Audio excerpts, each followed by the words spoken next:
അടുത്ത ബയാസ് എന്ന് പറയുന്നത് എന്താണ്?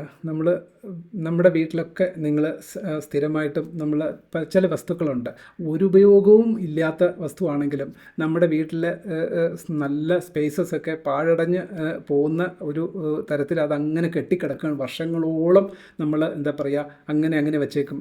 എന്താണ് അതിൽ നിന്ന് നമുക്ക് കിട്ടുന്ന പ്ലഷർ എന്ന് നമുക്കറിയത്തില്ല. പക്ഷെ നമ്മൾ അത് കളയാൻ മനസ്സ് വരില്ല എന്നുള്ള ഒരു വസ്തുവിനെയും എന്താ പറയുക, കളയേണ്ടതിന് കളയുക തന്നെ വേണം എന്നൊരു തിയറി ഉണ്ടല്ലോ.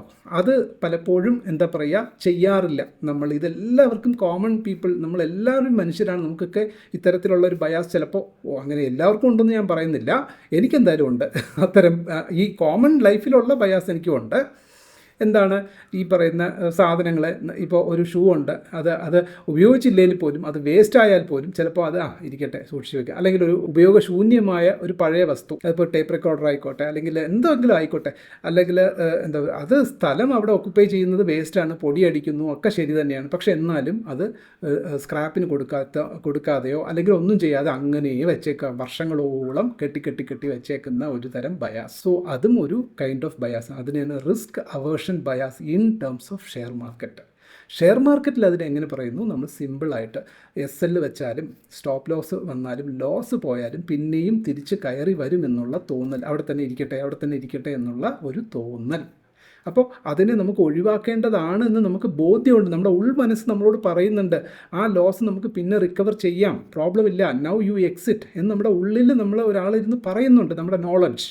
പക്ഷേ നമ്മുടെ ബയാസ് എന്ത് സംഭവിക്കുന്നു? അതിനെ റെസിസ്റ്റ് ചെയ്തിട്ട് അതിന് നമ്മൾ ആ മേലും ലോസിലേക്ക് തന്നെ നമ്മൾ നയിച്ചുകൊണ്ടേ ഇരിക്കുന്ന ഒരു സാഹചര്യം ഉണ്ട്.